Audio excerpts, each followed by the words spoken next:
Alrighty, there we go, somewhere on the screen. Perfect. All right, I always end up way out of focus.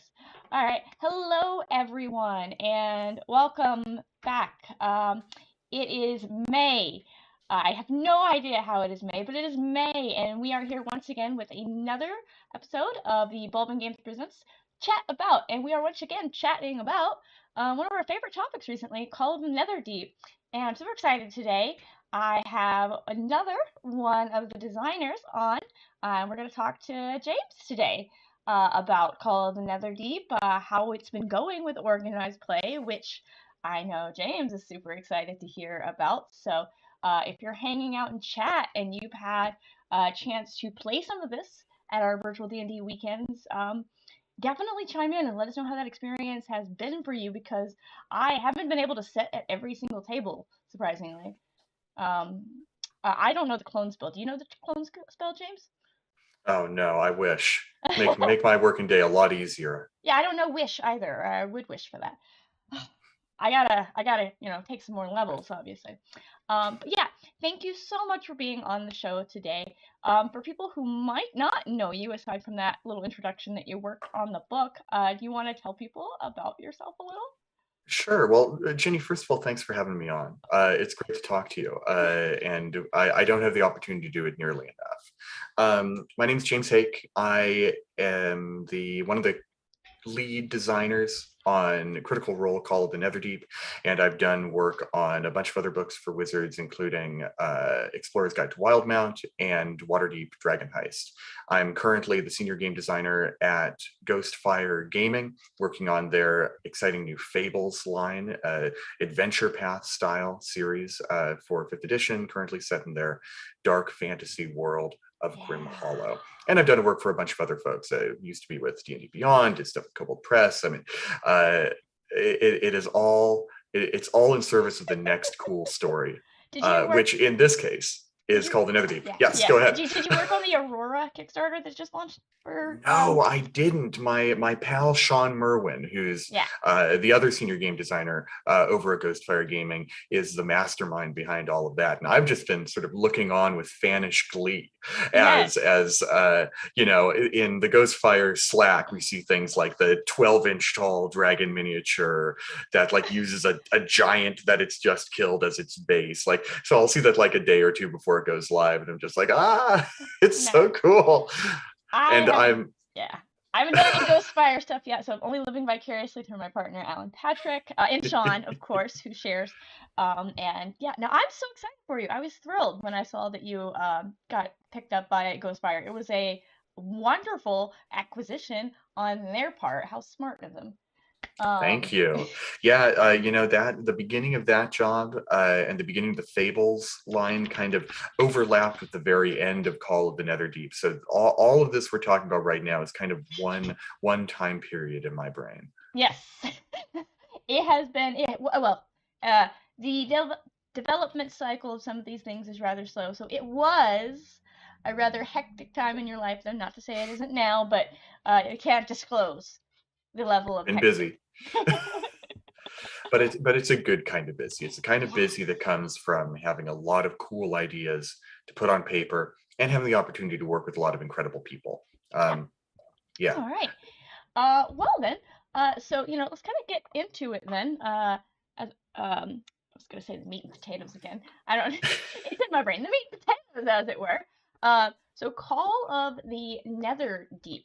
So this yes. is a very narrative, driven book, as is all of Critical Role stuff, right? So I didn't know anything about Critical Role really until a couple of months ago when we did a little stream and one of these, and I started with two BMG super fans of Critical Role, and they educated me. And then last month I had on Latia and Hannah and Sadie, and I got educated some more. And the more I know, the more I'm excited because I love story.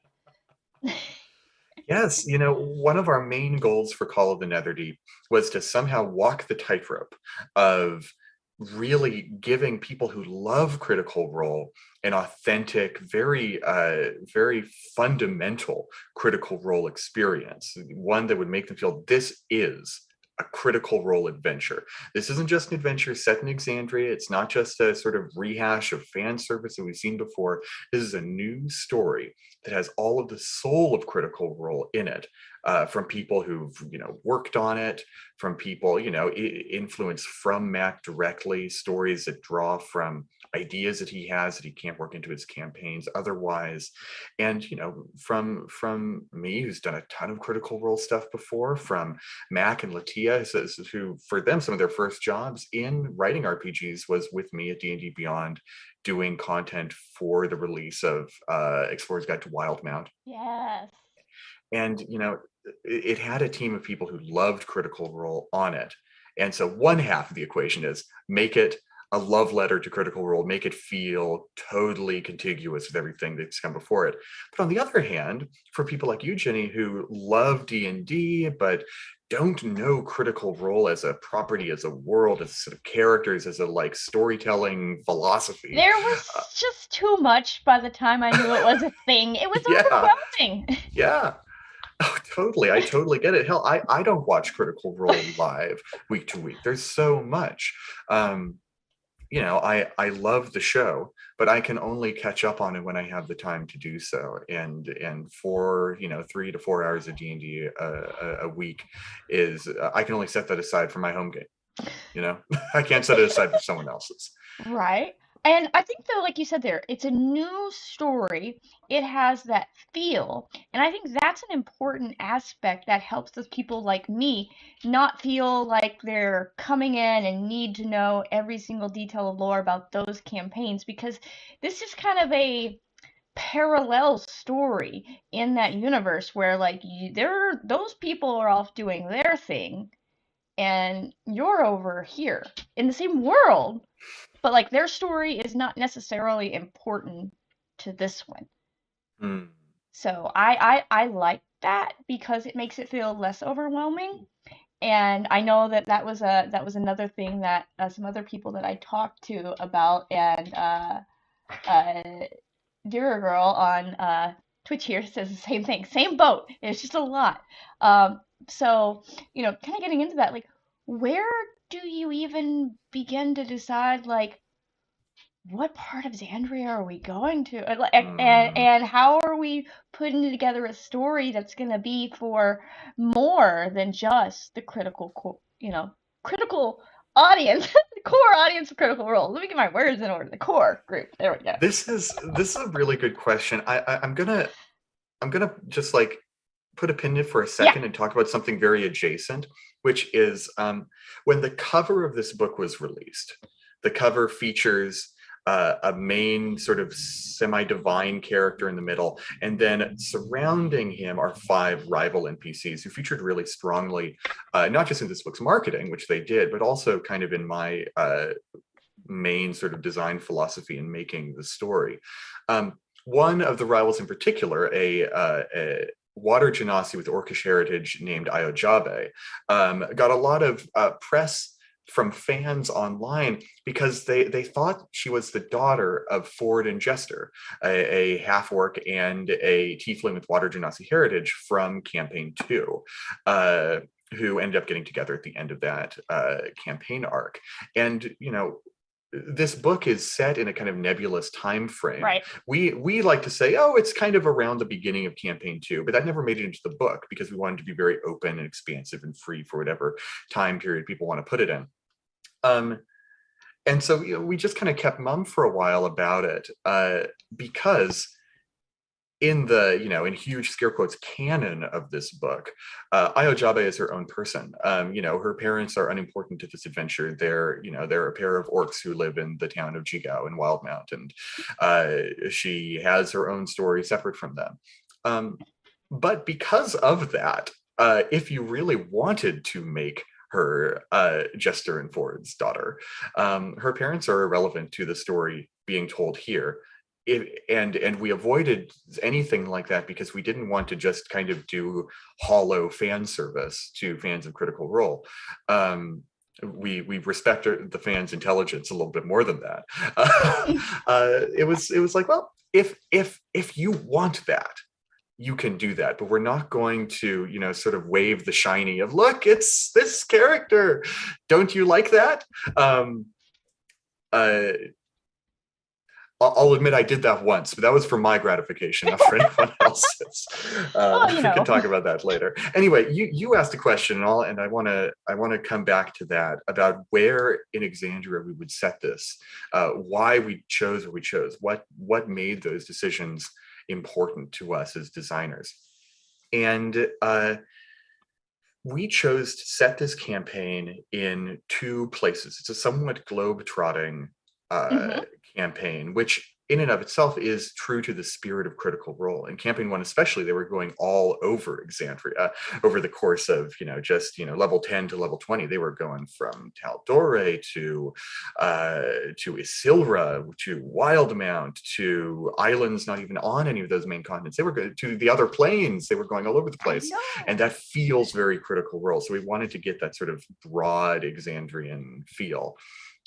And the other main reason why we chose the places we did, first in the wastes of Xhorhas on Wildmount, and two, the city of Ank'Harel in Marquette, were related to where the current campaigns of Critical Role were going on. Campaign 2 was just wrapping up, took place very much in Wildmount. It was a familiar setting. So the people who kind of sort of knew Critical Role or who really loved the Wildmount setting could have an anchor to ground them. And then Marquette is the setting of the brand new Critical Role campaign, Campaign 3, happening right now. And we wanted to, one, give a little bit of a teaser as to what they might expect going into that campaign, but also for it to be a familiar locale for people whose start with Critical Role was in Campaign 3.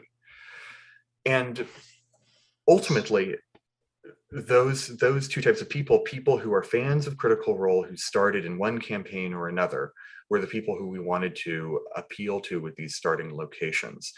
For someone like you, Jenny, who's never, been super into Critical Role, we could have chosen any location as long as it was cool and exciting. And so we did our best to choose locations that were cool and exciting and also familiar to people who would be familiar with that sort of thing.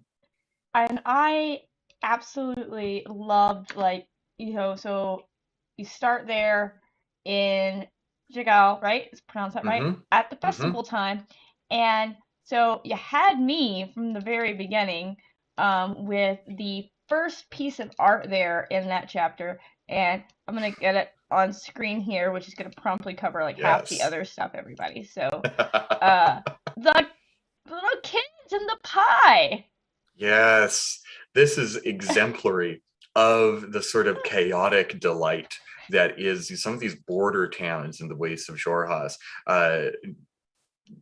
Goblinoids, orcish people, even minotaurs, drow, all sorts of characters in Xhorhas that aren't of the typical sort of human, dwarf, elf, halfling variety that you see represented in the player's handbook.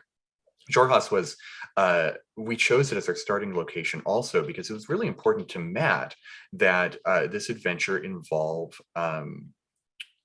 humanoid characters that weren't your typical elves, dwarves, humans. Just because that's something that he really wanted to play with, but wasn't really able to do in any of the Critical Role campaigns so far. And now, of course, if you're playing this adventure, there are plenty of humans, elves, and dwarves in Xhorhas.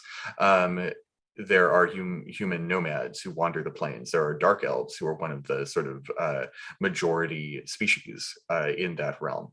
But also, just like in any other D&D civilization, just because the demographics say one thing doesn't mean that there's not a reason for someone of a race that is uncommon in that region to be there.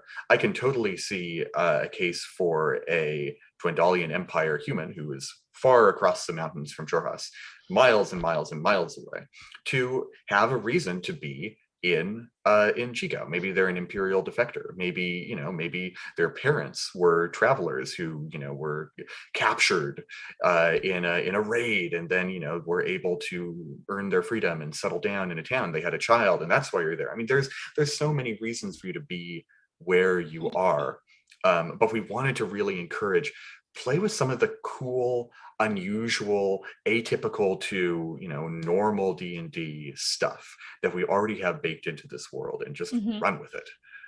And I absolutely you love that. We start out and we're like, we've got this just breadth of people here: warriors, athletes, artists, arcanists, merchants, children stealing pies who are clearly future athletes.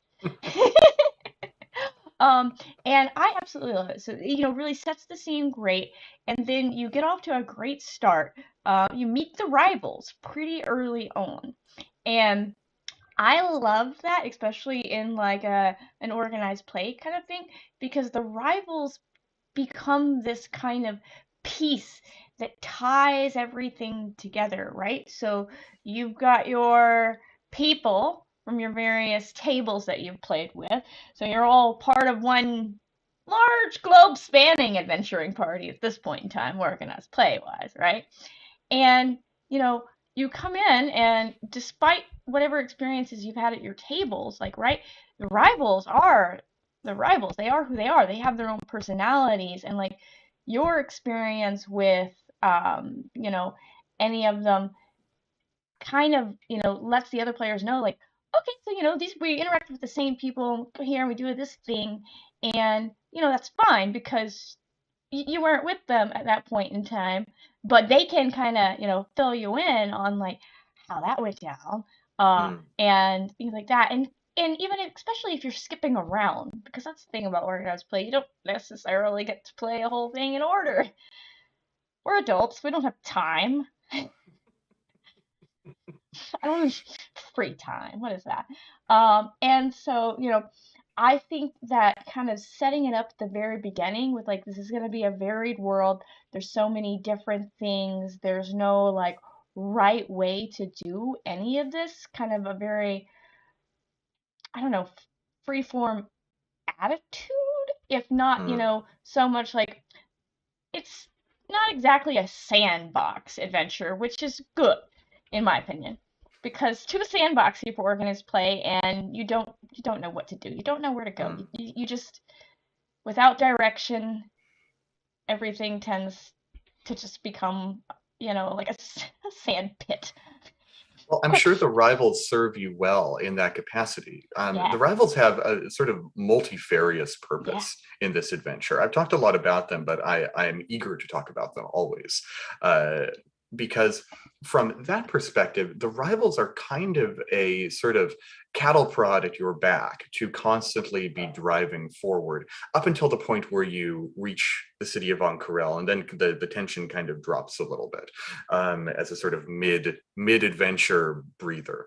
But all throughout the first part of the adventure, if you are not pursuing the main goal of the story, then the rivals are. And if you are competitive, which we encourage you to be with that festival at the very beginning, if you're competitive, you will want to be the one who's winning over them. If you have made friends with them, then you want to be there on the adventure. And if you're just greedy, then we even drop some seeds there being like, the thing that the rivals have, you didn't get it, is probably worth thousands of gold pieces on market. So you would do well to get it from them. Yeah, yeah. Um, You got the little it's not really a sidebar, but the how to do what the friendly or indifferent to hostile and the different kind of ways you can push people forward with that. And I really love that. Like from the DM perspective, I was like, hmm. oh, here is the ooh, we're going off course. How do I gently steer this boat? Ah, good news. I have several oars available. Hmm. Um, Um, in addition to all of that, one of the things, speaking of the soul of Critical Role, one of the things that gave me, of all the ideas that we talked about early in development of what makes an adventure or a story feel like Critical Role, one of the sort of interesting elements that we settled on was a story that is heroic and yet also morally complicated. And this is something we chewed on for a while, because if you look at the Mighty Nine or Vox Machina, these are people who do grand, legendary, debatably heroic things, Mhm. but they're kind of jerks. They're not shining paragons of justice. They might liberate Whitestone from a undead scourge and kill their vampire overlords, but it wasn't really because like it was the right thing to do. It was because one of their party members was a deposed noble and desperately wanted vengeance so badly he kind of took a demon inside of him to guide his bloody hand. And so it's like, okay, well, you did the right thing, but did you do it for the right reasons? I don't know. Maybe, but also maybe not.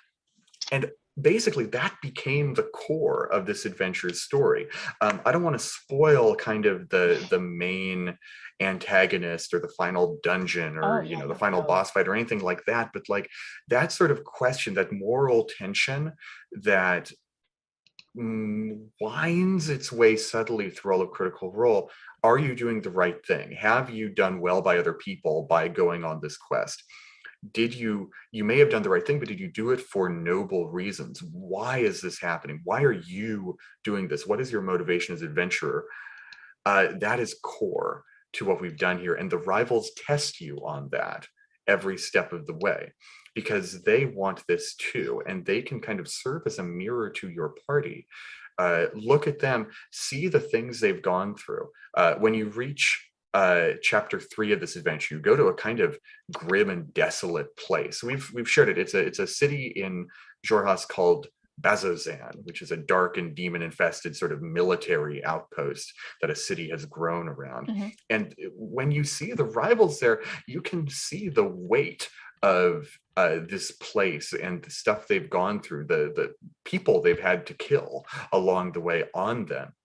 And I really hope, as a designer, that if the players see that, they will stop and think for a moment, how are we feeling right now? How are we feeling about the stuff we've had to do to get to this place? Did we commit any sort of morally dubious acts? Are we okay with that?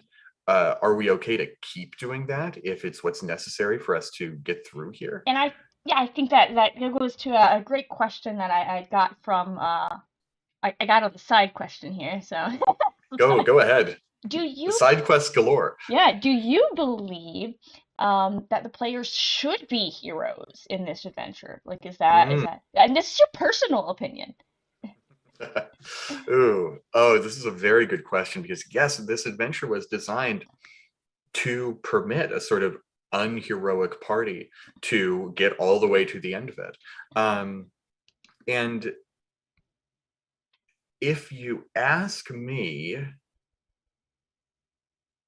there are two really interesting endings to this adventure. Hmm. There's three endings in total, and the third one is fine. But there's a really good one and a really bad one, and I love extremes. I love the sort of perfect, happy, you manage to save the unsavable man sort And of they lived ending, happily ever and they after. lived happily ever after. It's a beautiful piece of art. I mean, it's wonderful. I also wrote the best ending for Descent into Avernus, where you save Zariel and everything is perfect. And I was like, oh, I love I this. did Heart, not. We did hearts, not hearts, do hearts. that. We did.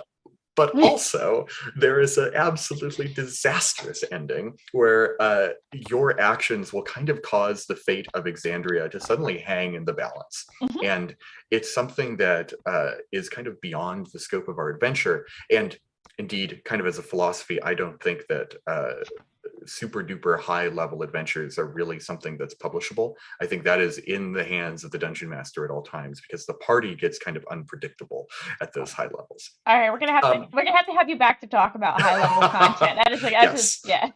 yes, please. I could talk for an hour about that alone. But We got a I lot of think opinions about that in our group. I think the most interesting ending of Call of the Netherdeep is the one where everything I'm about to curse, where everything Yeah, just goes to hell. I was about to curse worse than that. potty mouth, so you're okay. When everything goes to hell at the end of the worst ending of this adventure, I think that's the most interesting one because it sets up a really wild story that a DM can capitalize upon. And I think you're most likely to get the worst ending if you play a bunch of bastards in this Yes. campaign. And for that reason alone, I think there's the potential for a lot of fun if you just play terrible people. You can fall in with a really nasty crowd once you get to Ank'Harel, or you can fall in with a really good and sort of noble crowd. And I think it's probably going to be something like 95% goes with the good guys and 5% goes with the really nasty evil guys, just because that's some people want to be contrary. I mean, I really like to, like, at the very end of it, you've got the, what becomes of everyone, and, like, Mm-hmm. you've achieved some measure of renown or infamy, as the Mm-hmm. case may be, and your reputation precedes you. I don't know if that's good, that's bad. I don't know. It depends on your perspective as a, player character there. And you get, like, possibility of getting these names that you're known throughout the realms. And, Mm. like, some of them are great, right? Like, the Redeemers. Others, you know, maybe, I don't know. It depends on how your character feels as a person. Maybe they'll roll some of the others as a badge of honor as well. But some of them definitely feel like some of those titles that you can get in MMOs where you're like, oh, I have to do something to get rid of this one. I I think that truly less than 5% of all people who play this adventure will stumble into the really nasty ending or ally themselves with the evil faction. But it was really important to me To have the that we option. put those options in there, even if they go wildly underutilized, just because I know that someone will want to. And there's always a balance as a game designer of how willing are you to kind of indulge the edge cases, because truly the most bang for your buck, or the most bang for like your working time, is to do stuff that most people will see. But the most fun parts as a player are when you do something absolutely off the wall, unexpected, and the DM isn't scrambling to like improvise some solution. It's like, oh, I was prepared for this. I had a feeling you were going to do something like this. And yes, you will be rewarded in your own twisted way for following this path. Yes. And so, yeah. So changing gears just a smidge, and I'll Please. get to my next side question in a moment. Don't worry, secret person, I've got your question. So in order to fit this in for organized play, I know that's something that you're super curious about, right? We Hmm. have to fit it into manageable 4-hour chunks. Hmm. Every DM is different. Every group is different. How does one do that, right? So, one of the things that we do, so we've gotten 4 parts so far that we've been offering. So the first part, this one's gonna make a lot of sense to you. Part one is a fateful competition, right? So you go through the whole first bit there, doing all of that, and like that's pretty easy to time manage. Hmm. We put together module guides for each part, and we have DM walkthroughs that Ted and Spencer lead. Those are slightly less Baldman. Um, they're not the Baldman, everyone, but they function in admin capacities and have Hmm. so much to do with the virtual D&D weekends that I feel like this whole thing would come crashing down without them. But um, I still love you too, Dave. Um, part two, we split that up into something we call the leave taking, and then part three, no time for pleasantries. Part four, um, betrayers rise. Now, Hmm. based on those names, I don't know if you can kind of puzzle out how we've split up the book so far. We're Well, not so far very it seems like each chapter has gotten its own part. kind of so far, it's kind of working out that way. It doesn't quite fit in there, in that we're thinking we're going to have 10 parts, and as you can clearly see in the table of contents, everyone, the book has 7 chapters. Um, some of the chapters, like once we get to Ank'Harel, we're probably not going to fit the whole chapter in a part that we're going to do in 4 hours. So we're doing Unlikely. good so far, right? We're off. Once we pass part 4, it begins getting kind of um but yeah, so we put together some general guidance, like, when you get to here, these are the things that you need to kind of address, but kind of gloss over them and get past, because these are kind of the important things to the story that the players need to understand. And, here's where you can let them role play more. Here's where you need to be like, okay, and let's move along. And I think that's kind of like time managing one of these books is probably the biggest change that we put into it for organized play, aside from, of course, some standardization around like, well, you can't have super broken items. Although, of course, we did let everyone come into Call of Netherdeep with that gem. Yes. Yep. We'll just throw a vestige of divergence into your hands at the end of chapter 1. And it's for the party to share. Fine. It's fine. Yeah, only one person at your table can ever have it. Don't everybody fight over it at once. Which yes, parts 3 and 4 actually are both in chapter 3. We haven't quite gotten to chapter 4 yet. Which goes to the next one. Yes, chapter 3 is kind of split between Bezazan and the Betrothed Reception. That's correct. Which kind of goes into like the next one. What do you, as a designer here, want those AL players who are used to that more structured thing, more, here's a 4-hour module. I mean, you've written some smaller modules, for the DM's Guild and stuff like that. You know how much more strict you have to be with something like that. What do you want them to feel that you don't feel is like something that you typically get in an AL adventure? So, one of your so you wrote for season 7. Yeah, you did for season 7. I did. What's it called? Fire, Ash, and Ruin, I think. It's a high-level adventure set in a volcano full of demons. Oh yeah, you had to. We had a couple of rooms of flying. It really kind of broke the beginning of that one. Ah, very nice, very nice.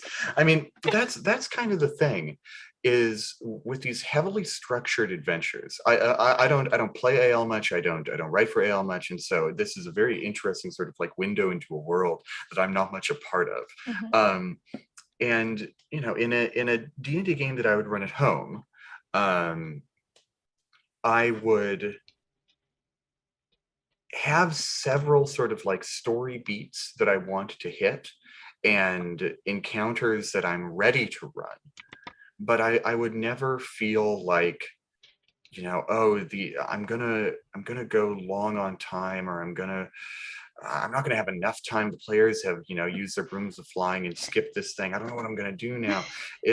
I would always just find room to either extend an encounter or to add an additional opportunity to role play or something like that, or honestly just end the session early because the characters have accomplished what they wanted to.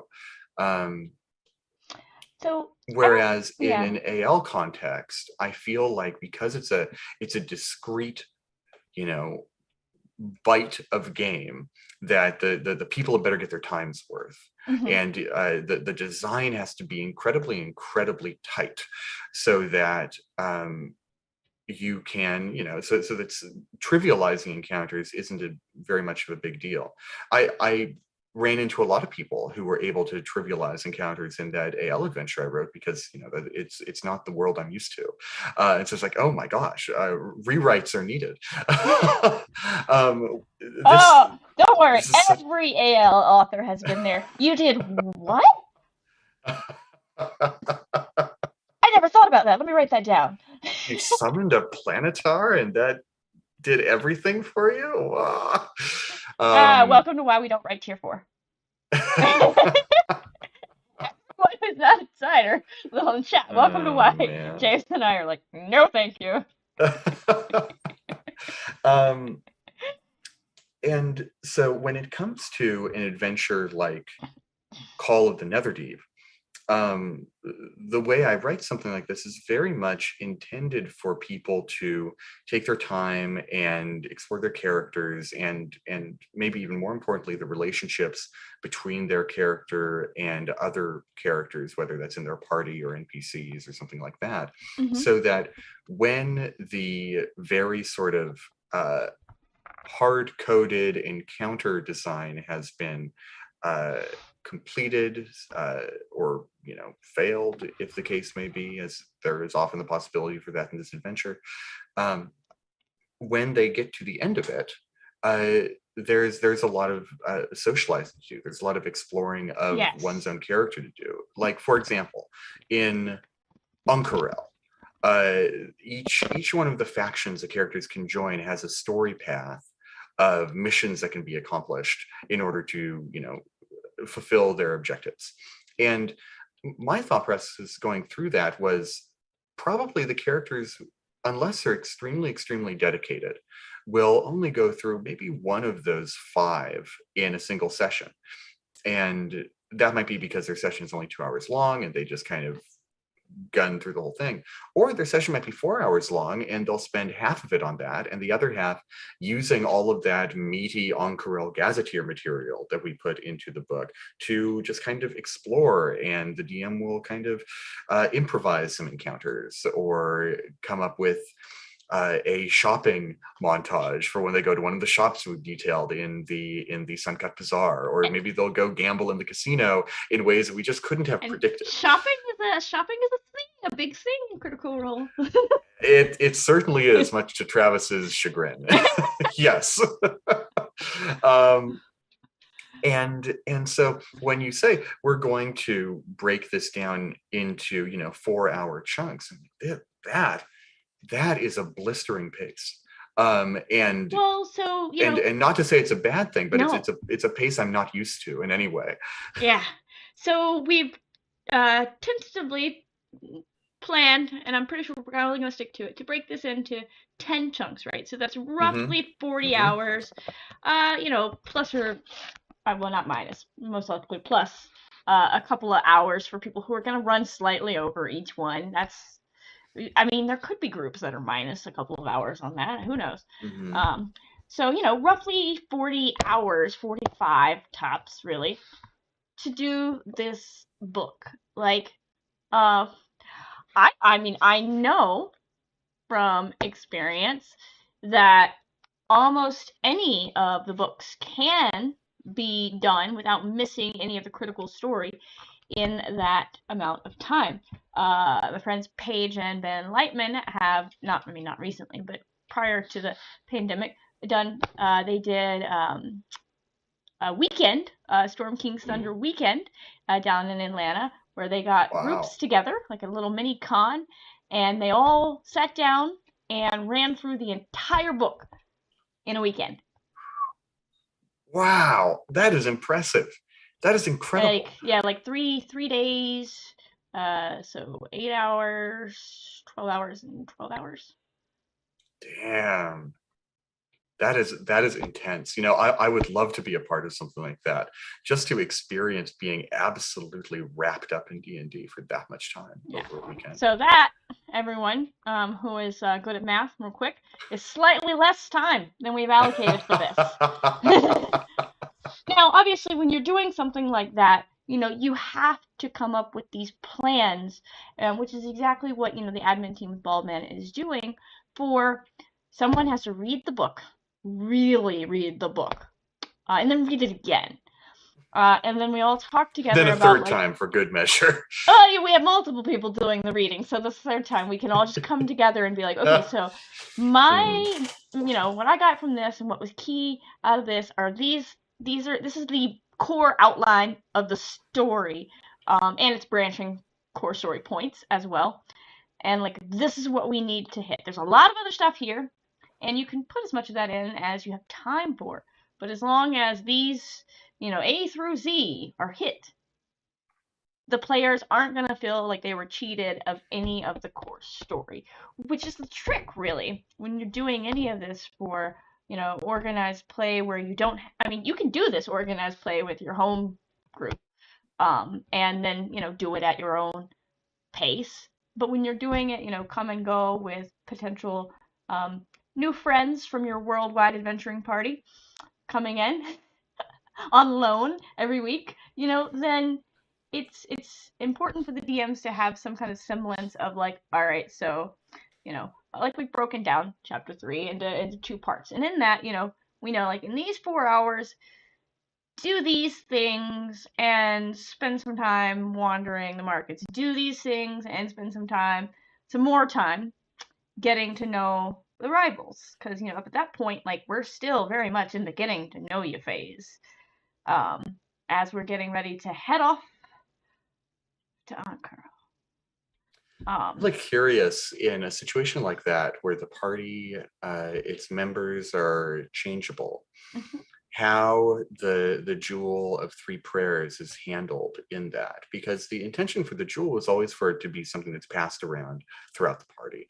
It's something whose benefits can benefit everyone in the party, and whoever wants to be sort of the jewel holder can be it. And so it pretty much just ends up being a jewel at the table. Yeah, so if someone is ever really possessive of it, right, and like they're the jewel holder and they've come from their group and they're the one who has the jewel, and they encounter another person who is also kind of like the jewel holder, but I've always been the ring bearer, that sort of thing. Well, I mean, that conflict must be managed somehow. Fortunately, we are role players. We have the tried and true method of making decisions that has gone back millennia now. We roll for it. Now there you go. I like that a lot. And the odds are it's the players who will have control of the jewel, even though there's the possibility for the rivals to have it. This sort of when an adventure's branching path makes me wonder about how well it works in Adventurers League, because I would be very interested to see sort of whose version of events is true. If someone comes from a party where they had the jewel, but then they enter into a game where against where the odds, most of the rest of the party did not, then like, right, I'm hearing you say you had the jewel, but that sounds like rumors. And Ted is typing to me. He has a thought on the matter. This is such an interesting thing to me. It's totally out of my area of expertise. So we have developed like some trackers and stuff to help with stuff like that. So players should be tracking the various story points and things that they're doing. And yeah, like I said, the jewel is a story item. So if anyone has unlocked it, it's just assumed to be at the table. That's how story items work in Adventures League. But as they split up, right? So you sit down at your con, and you've got your group of 5 people who've been playing this, but they never played it all together, which we're probably experiencing some this weekend. And you've got your little, going forward from this weekend, we're going to be kind of getting into the point of the story where the factions do split. And so we'll have to do kind of at the beginning, the DM gets a little, all right, so, everyone PM me real quick. What have you got on your tracker for this point?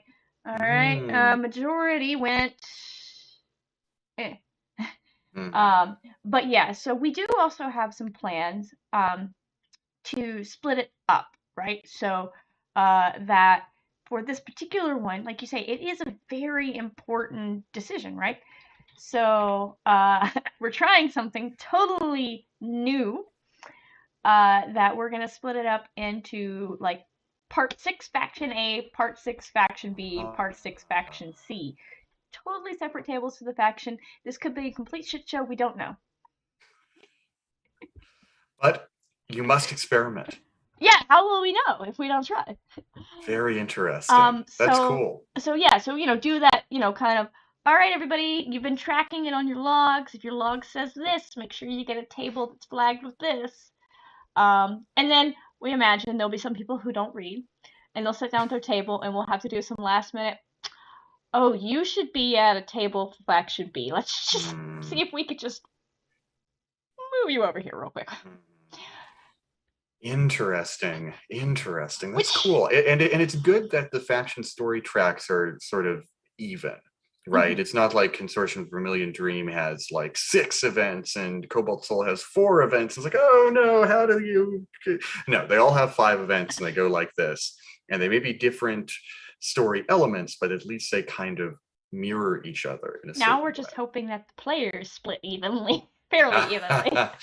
Yeah, woe betide the like 2 parties who choose Consortium of Vermilion Dream. I think that those tables will be a little bit understocked, just because the Vermilion Dream are so clearly bad eggs. They're so clearly tough customers. I think at this point you're underestimating the amount of players in AL who are like, but are they really? We should go with them to find out. The allure of power may draw the AL players. No, Yeah, I'm hoping for that. I The think it events in will. the Consortium of the Million Dream story path are very cool. And if AL is the sort of hook that draws people into playing those, I think, underplayed faction quests, then I will be extremely happy. Yeah, and we have a couple people here who are like super thankful for like the branching paths, the multiple endings, because it allows a lot of that flexibility. And Mm. also, if you're the forever DM who goes through this whole thing, you can sit down with your other forever DM and play a totally different but yet the same story. Yep. So yeah. All right, we are coming near the end of our time, so I just want to get in this last question here from Yes, lightning uh, round. a question here from Ted, and then take any questions that chat has. So if you've got your burning questions, start tippity typing them, and then any questions you have. And if I think of any more, I'll also say mine. But last one from Ted. Ted's question: um, Do you see, and I'm sure you hope for at least, a chance for additional Xandrian adventures in the near future, whether that be through Darrington Press, through Wizards, through I don't know, whatever avenues there are. Critical Role has a huge head of steam. And I don't know if it'll be through Wizards. I don't know if it will be through Darrington Press. I'm not doing any more freelancing right now while I'm working with Ghostfire. So whatever Yeah. happens, they'll be doing it without me, which is a sad thing to say. But I've made my mark on Exandria, and who knows? Maybe I will again in the future. I'm happy to have contributed in the way I will, and I know that Matt, bless his busy, busy heart, will find ways to keep telling awesome stories, even outside of the main campaign. Yes, of course. Bring me the audience's questions. I will answer them as quickly as I can. Oh, audience questions. Let me scroll back and make sure that I haven't missed any. Let's see. I have some people who actually just started in with AL for Critical Role stuff. Ah, So that was exciting, and that's something that we were definitely hoping to see as well. So this merging of the two worlds. And then let's see. Not really a question, more so than a comment here about they wished that there would have been the option to name the rivals like you do your Pokemon. Um, well, the example given here, like a what's your 5-year-old has rival's named it. name? Fartface. Rival Mr. Poopface was the example given. Has appeared. well, here's what I'll say to that. You You can. do have the option. Just badge your DM. Just tell your DM, I want to name the rival Poopface, and the DM will say no, or maybe they'll say yes. But that's the joy of this not being a computer game, right? Yeah, that's definitely the thing. So, like, if you and your group have settled on a nickname for one of the rivals, it's like your code name. Like, you could totally get that in. I somehow Yeah. don't feel like I feel like if you start naming them, Mr. Mrs. Mix, whatever, Poop Face, that you're gonna end up with some hostility that you may not have accounted Yeah. for. Your players, their characters can name the rivals whatever they want to. Yeah. Alrighty. So do you have any final thoughts that you want to leave everyone with about this book? About what you hope to see, or other questions that you have from them that we can get their answers to later. Man, I'd better think of something. Otherwise, we'll be ending this on Mr. Poopface. No, don't worry. We're gonna end it on my announcements. Okay, perfect. I will say, these rivals were inspired in huge part by, uh, and I wonder if he even remembers this, by a part of an adventure masterminded by Chris Perkins from the third edition era called The Shackled City, one of the first, if not the first, 1 to 20 adventure path published for D&D ever, before Paizo did their stuff in the Yeah. magazines, before anything now. And there is one episode in there where a rival adventuring party gets your goat. And I love the idea so much that it needed to be a core element of this adventure. God, I am a huge fan of rival adventuring parties. At this point, I've talked about this adventure so much that I'm sorry anyone who doesn't know. Had a chance to kind of write one in to a Dreams of the Red Wizards adventure that I did back when Dreams of the Red Wizards 04. So, now that 20 is out, that's ages ago. At the end of it, you encounter a rival adventuring party who is searching for the same thing that you are searching for. There are stat blocks for them, or if you play it using the author's guidance, you collect your characters' sheets, and they play versus their evil twins. Very cool. It's very nice of you to have collected all of these magic items. These are certainly going to help me. So I have always had, a spot for like, you've got this rival party, and whether or not they're your evil twins or not, like, they know you. They've been studying you. You don't know necessarily that they know you and they've been studying you, but they know your tricks. You're not gonna get a fast one past them. Like, and that's something that I love about the idea of rivals, is that, like, they're not just some random throwaway, enemy or ally or whatever. Like, they've developed this relationship to where, like, they kind of know some of your tricks for the better or worse off. So, yes. On that note, instead of the other one, we shall end this. I just want to thank you again so much for being on tonight. I want to remind everyone that our charity for the month is, of course, Planned Parenthood. If you are in the Baldman Games chat right now, yep, Ted has already done the little thing to get the link there. You can donate through our Tiltify campaign. We're raising money for that through all of our streams, as well as there'll be reroll tickets available at this weekend's event. Oh my goodness, it is this weekend already. And we have a very exciting charity stream lined up, a live stream next week on the 24th. So that is Tuesday. Tuesday. So at 8 p.m., of course.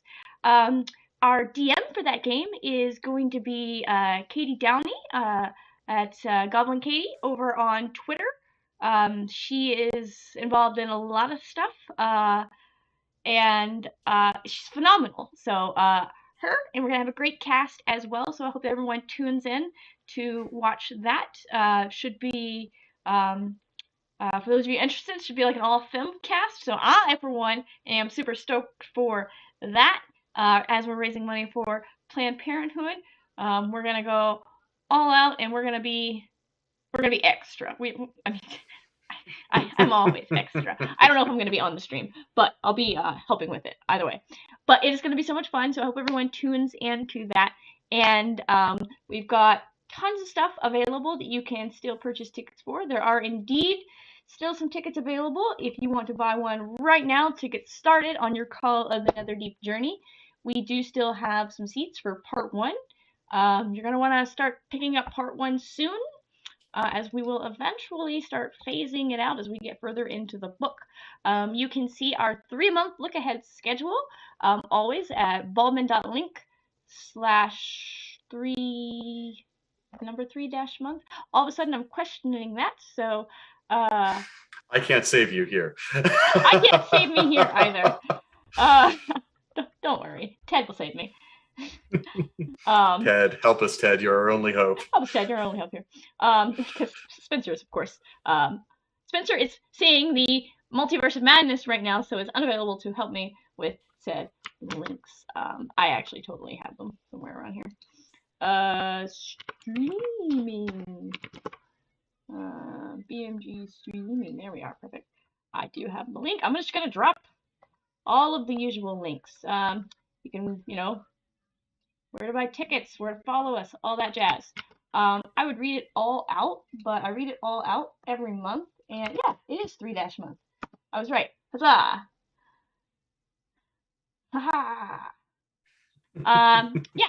And you can subscribe to our fancy Google Calendar to just get all of this stuff right on your calendar so that you don't have to remember about it if you live and die by your Google Calendar like some people do.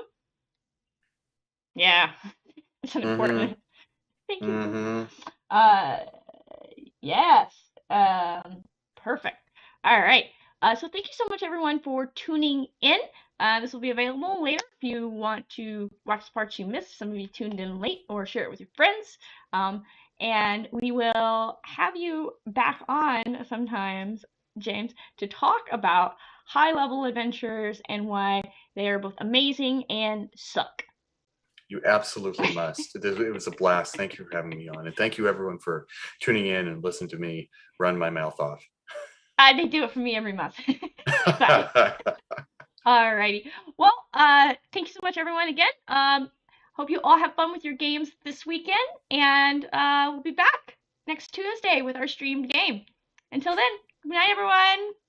Peace. Buttons.